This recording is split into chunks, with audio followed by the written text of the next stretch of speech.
वो एक वचन जो अभिवचन मिलते आ रहा है उसकी पूर्ति सीएए से होती है।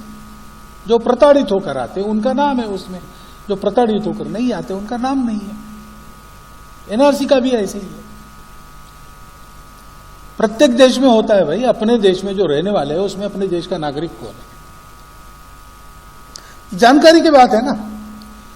वीसा लेकर गेस्ट के नाते आए हैं और घूम फिर रहे हैं, कौन है, जहां बोल रहे हैं वहीं घूम फिर रहे कि नहीं, अता पता रखना ही पड़ता है। हर सरकार को रखना पड़ता है, दुनिया में हर सरकार को ये रखना ही पड़ता है। और बिना अनुमति कौन आए हैं, उनका क्या करना ये बात की बात है, लेकिन कौन है ये तो पता चले।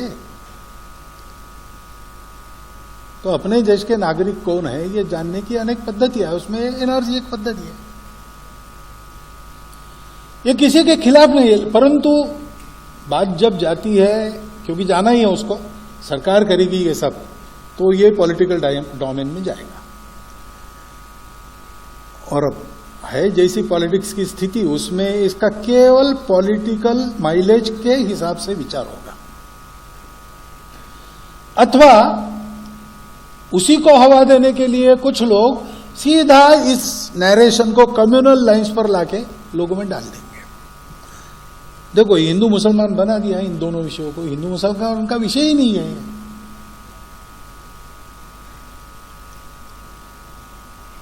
राजनीतिक लाभ लेने के लिए इस प्रकार की बातें चलती है, चलो चले, अब वो फील्ड है वैसा चले। हम लोगों को ध्यान रखना चाहिए, हम लोगों को ये ध्यान रखना चाहिए, क्योंकि आखिर इस देश की राजनीति ठीक चले कौन देखता है, देश का नागरिक देखता है। उसके हाथ में करेक्शन का टूल रहता है, हर 5 साल बाद उसका वो उपयोग करता है। उसको ये देखना, उस समय जो करना वो ठीक से करना, और जब करेक्शन का समय आता है तब जहां आवश्यक हो वहां करेक्शन के लिए जो करना है वो करना, ये उसका दायित्व है। आज हम हैं, कल अपनी अगली पीढ़ी रहेगी, उसको जो सौंपना है वो समस्याएं नहीं सौंपनी है, समस्याओं के समाधान हो गए, आने वाले समय के अवसर सौंपने हैं। अगर ये करना है तो हम सब लोगों को इसको समझना पड़ेगा। और दुर्भाग्य से जैसा बताया गया कि इसी कुछ वर्चस्ववादी उद्देश्य है या एक कट्टरपन है, हम ही सही बाकी सब गलत, ऐसा विचार है, उसकी स्थापना के लिए है, अथवा अपने पॉलिटिकल गेन के लिए है। हमारे सामने सारे तथ्य कभी ना आए, ऐसी एक इकोसिस्टम तैयार की जाती है। हम सदैव भ्रम में रहे और चीजों को समझ न सके, उससे बाहर निकलना पड़ता है।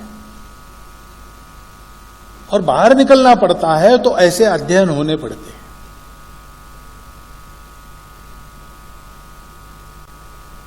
ऐसे अध्ययनों का अध्ययन हमको करना पड़ता है।